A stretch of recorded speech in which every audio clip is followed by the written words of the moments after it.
Leto je nenávratne za nami a k moci sa prihlásila jeseň. S príchodom jesene sa mení celá príroda. A o pár dní vyzerajú tieto stromy takto.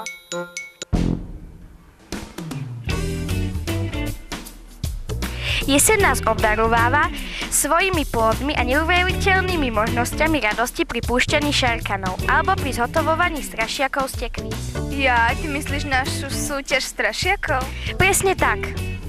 Pozývame vás na prehliadku týchto najkrajších strašiakov na škole. Tak, ako je snehuliak charakteristický pre zimu, tak je strašiak charakteristický pre jeseň. A preto sa naša škola rozhodla urobiť súťaž o najlepšieho strašiaka.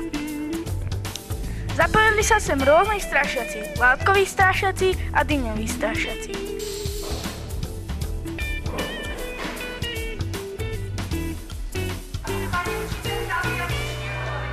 Strašiaci v našej histórii mali významné postavenie.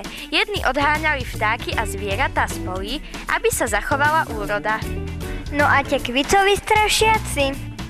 Starí Kelti 1. novembra slávili koniec leta.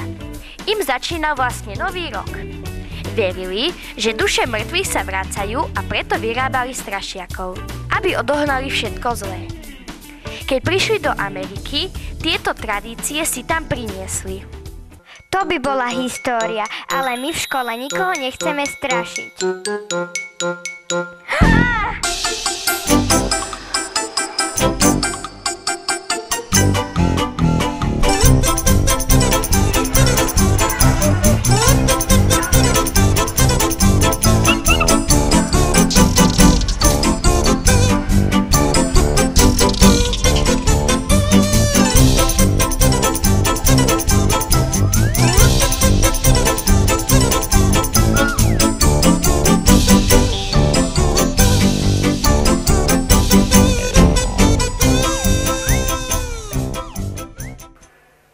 Privítajme členky poroty, Gabiku a Datku.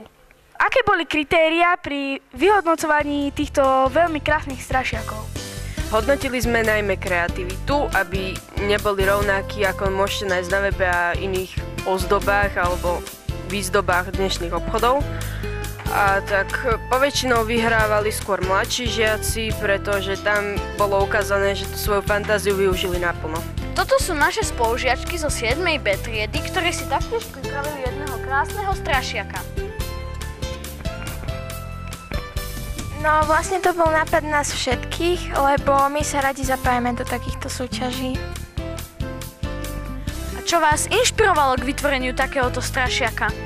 K tomuto typu strašiaka? Tak my sme chceli, aby náš strašiak bol originálny, aby bol niečím iný. A vlastne my sme sa na tom tak trochu aj zabávali, nám sa to veľmi páčilo. Spraviť súťaž strašiakov bola výzva pre nás všetkých. Svedčí o tom počet prihlásených prác. Porota mala plné ruky práce, pretože z 97 strašiakov vybrať toho najkreatívnejšieho bol naozaj obrovský problém. Práce boli úsmevné, obdivované všetkými očami, ktoré okolo prešli. A to sú tí šťastní víťazi.